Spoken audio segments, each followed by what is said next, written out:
officers, they had to prove pure German ancestry without interbreeding back to 1750.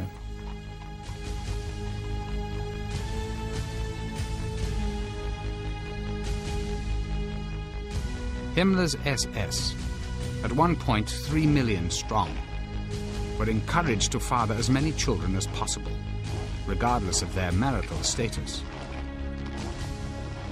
The SS, he told them, had a sacred duty to their nation and to their Führer to beget healthy Aryan babies. One of Himmler's ideas concerned polygamy. The only way in which he could breed the master race ever faster was by, in fact, instituting the practice whereby SS men would be able to take more than one wife.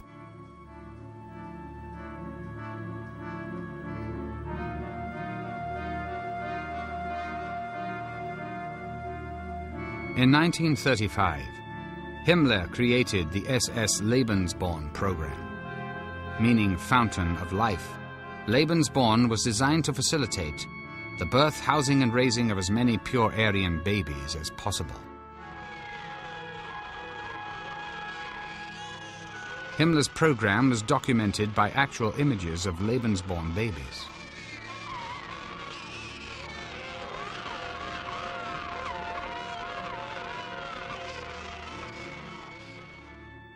The SS Lebensborn was providing conditions whereby young girls could in fact be served by SS studs.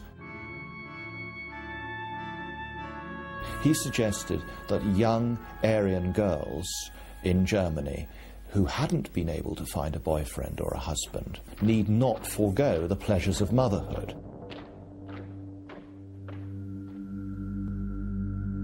According to Lebensborn doctrine, an illegitimate child was no disgrace, as long as the mother was genetically fit. Women were thought to have only one function: to breed the children whose offspring the Nazi Party believed would become gods. An estimated 11,000 Lebensborn babies were bred between 1935 and 1945. Most of these children never knew their parents.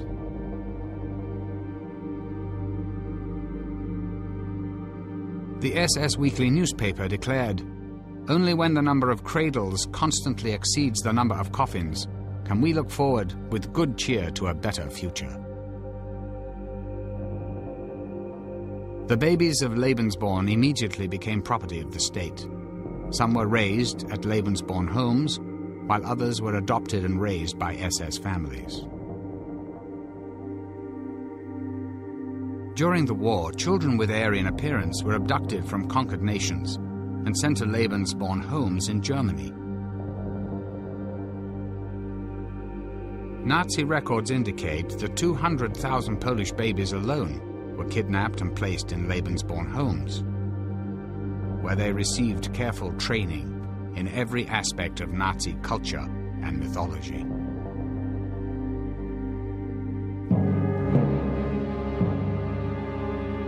Long before Hitler came to power, these beliefs were flourishing against an already racist backdrop. There were many organizations in Germany and Austria around the turn of the century which blended racist ideology with occult practices. But their ideas became popular only at the conclusion of World War I.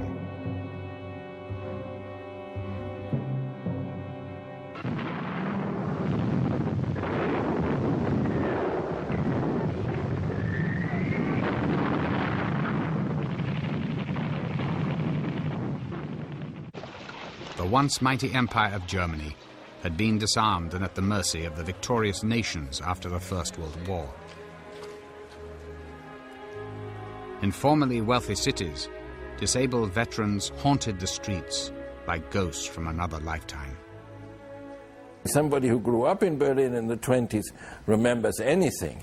He remembers the urban landscape with cripples from the First World War, who of course had no pension, no nothing, who begged on the street without legs and arms, who remembered the great misery of what you might call the urban landscape.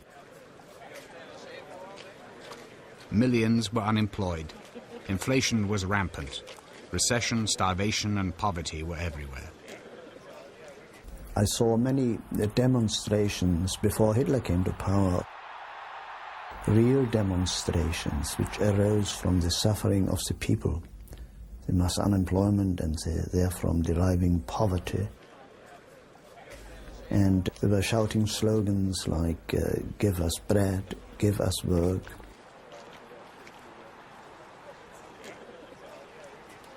People looked for a scapegoat. Fear and distrust of foreigners intensified. Both ends of the political spectrum made a bid for the loyalty of the German people.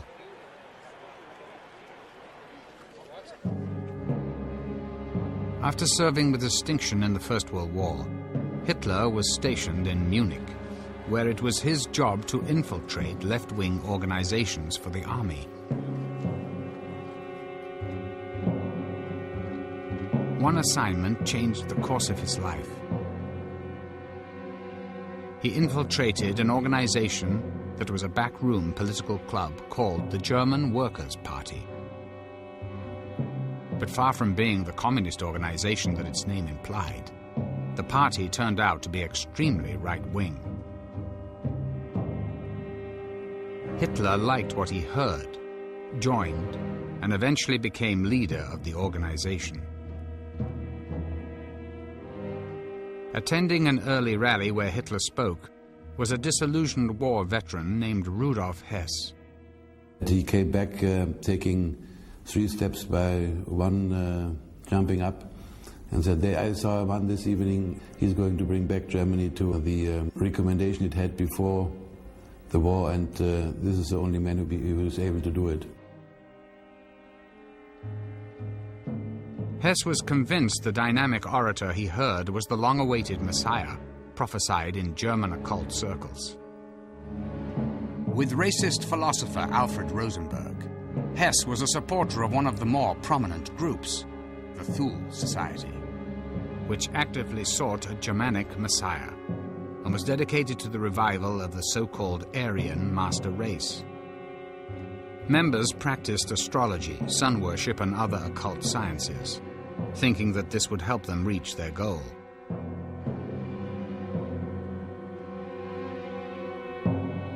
Their emblem was a dagger set against a curved swastika. With a membership that included some of Munich's richest and most powerful citizens, the society financed Hitler's German Workers' Party. In 1920, Hitler's party officially changed its name to the German National Socialist Workers' Party, the NSDAP, or as it would soon become known, the Nazi Party. With Hitler as its leader, the Nazi Party grew quickly, sweeping people up in a frenzy of fear-mongering and fiery oratory.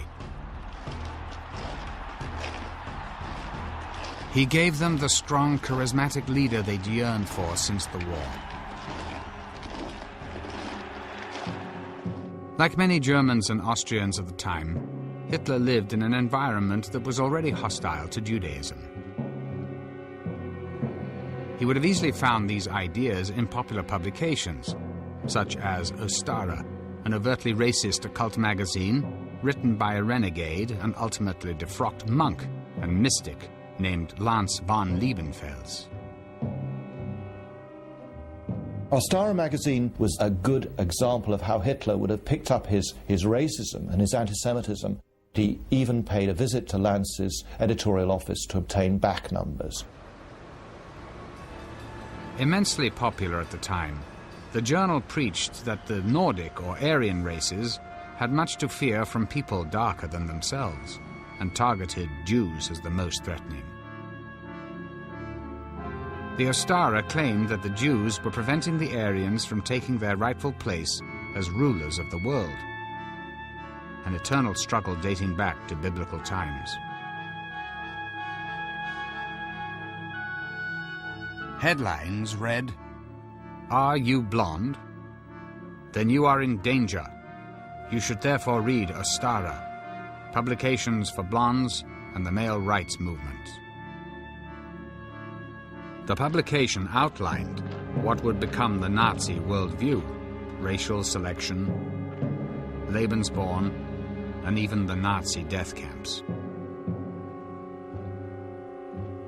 With these ideas in place, Hitler's developing theories of race were ready to be further influenced. This time by Thule Society supporter Alfred Rosenberg, the racist philosopher and occultist who would eventually become the Führer's voice in spiritual matters.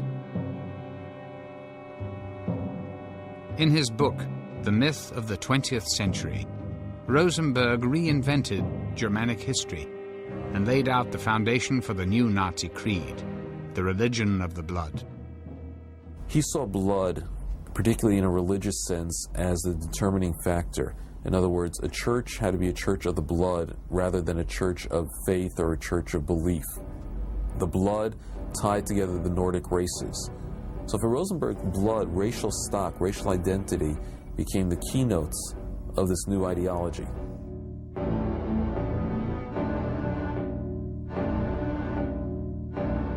Rosenberg preached that the blood of a people carried the soul of the race. I think if you look back down the esoteric traditions of the West, you find that blood has always been considered as a very important vehicle of the spirit. It is a sacred substance that contains more than the physical life of each person, but also the spiritual life.